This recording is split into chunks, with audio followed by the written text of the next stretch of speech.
Like, subscribe, comment, all that good stuff. Help promote and rank up my channel. Trying to get to 10,000 subscribers by the end of the year. Greatly appreciate any and all help in that avenue. So we're going to be talking about the Batman that dropped another trailer at DC Fandom. And once again, blew everybody away with it. It looks great. Most people think it looks great. Everybody was highly anticipating that trailer, probably above all else at DC Fandom, even though we've gotten plenty of Batman.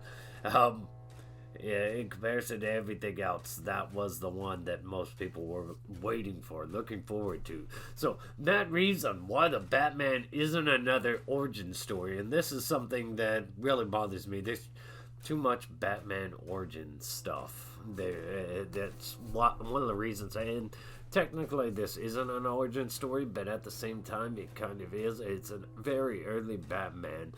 They have to mention his parents. They have to mention how all this started. I mean, that's going to be heavily tied into the way this Batman develops, the way this movie plays out, because you can see the Riddler teasing him, just dropping little hints and clues that the Waynes are somehow tied to whatever he's trying to spill the beans on, the corruption or whatever.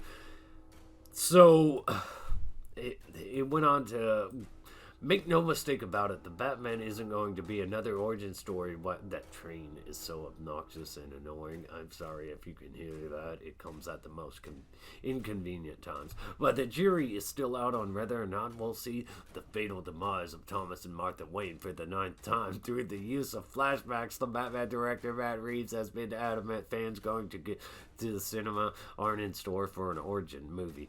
Instead, the latest flick featuring the Caped Crusader will take place after he's been a vigilante for a few years.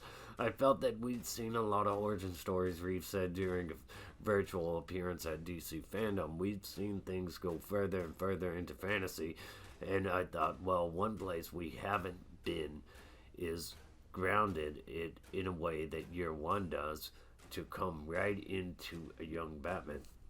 Now, that was actually in the featurette, the behind the scenes featurette right there, where he talks about it going further and further into fantasy. And I do feel like the Nolan movies, they were really grounded. They didn't go further and further into fantasy, even though I thought the third one was crap. I guess he would be talking about the Snyderverse here when he talks about it going further into fantasy. But and their movies that started in '89, they went not really the first two, but the third and fourth. The fourth really went out there. Anyways,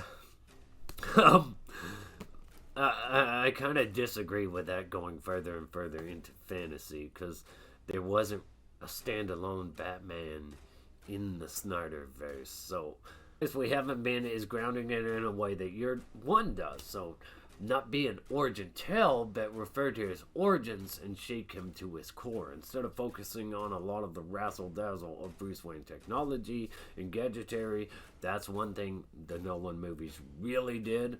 The Batman will, by and large, be a detective or whodunit type at heart.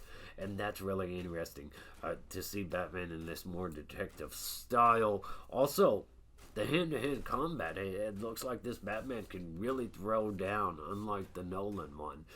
It's very much a point-of-view driven noir Batman tell. It's told very squarely on his shoulders, and I hope it's going to be a story that will be thrilling but also emotional. The filmmaker previously told THR it's more Batman in his detective mode than we've seen in the films. The comics have a history of that.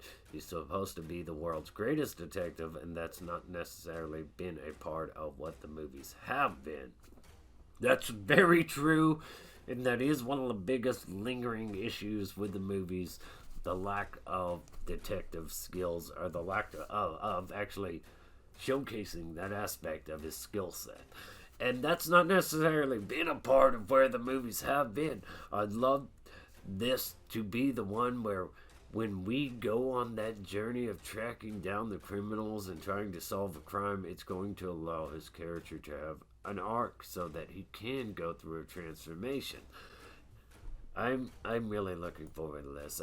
Beyond that, it just goes on to say the Batman stars Robert Pattinson, Zoe Kravitz, and so on, that we already know. Unfortunately, the Batman is set to release for March 4th, 2022, which means keep waiting.